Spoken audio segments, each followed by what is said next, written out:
എന്നെ തേച്ചിട്ട് ആ കോന്തൻ്റെ കൂടെ പോയ അവൾ ഇനി മനസ്സിലാക്കും ഒരു ഹൃത്തിക് റോഷനാണ് മിസ് ചെയ്തതെന്ന്. ഇൻസ്റ്റാഗ്രാമൊക്കെ തുറന്നു വെച്ചോടി, ഇനി എൻ്റെ മാസ് കംബാക്കാണ്. പെട്ടെന്ന് ഇറങ്ങി വാടാ, പറയാനോട് വെയിറ്റ് ചെയ്യാൻ ഇറങ്ങി വാടാ. പുറത്തു വാങ്ങി വാ അങ്ങോട്ട്. ഇന്ന് തേച്ചല്ലേ പിന്നെന്തിനാ ഇപ്പോഴും എന്റെ വീടിന്റെ അകത്ത് ഇരിക്കുന്നത്? അത് നീ അറിഞ്ഞില്ലേ, ജിമ്മിലൊക്കെ പോയി തുടങ്ങി.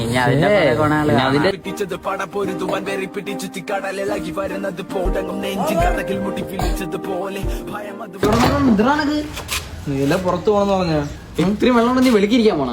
ഡീഹൈഡ്രേഷനാണ്. വെള്ളം കുടിച്ചാലാണ് ഈ മസിലൊക്കാണ്ട് വെട്ടി തിളങ്ങോളൂ. എനിക്ക് അറിയണത് മച്ചാനെ നിനക്ക് അറിഞ്ഞൂടെ, അവള് പോയതിനു ശേഷം പിന്നെ ഫുൾ ഹിറ്റ് ജിമ്മാണ്. ജിമ്മുള്ളു, ഗേൾസ് ഒന്നും ഇല്ല.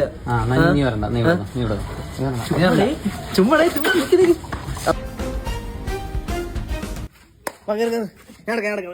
എന്തുവാണത് വെട്ടിക്കൊണ്ടിറങ്ങിയ മച്ചാനെ ജിമ്മിന്റെ ഔട്ട്ഫിറ്റ് അറിയത്തില്ല.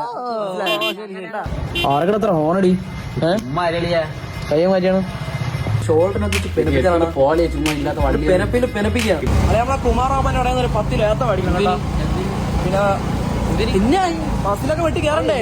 എല്ലാരും ജിമ്മിലൊക്കെ പോണല്ലോ. എന്തോ എല്ലാരും പോണക്കല്ല, ഇത് കൺസിസ്റ്റൻസി. 10 മുട്ട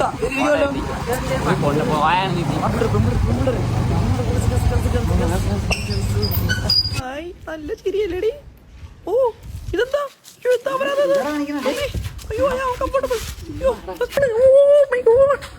തെറ്റായി മച്ചു. കംഫോർട്ടബിൾ ഇഷ്ടമാണെന്ന് പോയെങ്കിൽ എവളെ കിട്ടിയില്ലേ? മണ്ട അൺകൺഫോൾ തന്നെ വീട്ടിൽ പറഞ്ഞു കൊടുക്കുന്ന പറഞ്ഞ മണ്ട. നീ മണ്ടനാടാ നീ. അവൾ വീട്ടിൽ ചെന്ന് ഇനി പറഞ്ഞു കൊടുക്കും. മച്ചാനെ എന്നെ കൊറേ പേര് ഇടിച്ചു മച്ചാനെ. മച്ചാനെ അവിടെ ഉള്ള അതെ, എനിക്ക് അവളെ ദേശന്റെ ഇതിലിരിക്കുകയാണ്. നീ ഇടിച്ചു കൊല്ലും. ആരടിച്ചു അതിന്റെ തൊട്ട് മര്യാദക്ക് വീട്ടിൽ കിടന്നു കൂത്തും. എവിടാ മമ്മി ചെറുക്കവിടെ? അയ്യോ ചത്താടാ പോയി.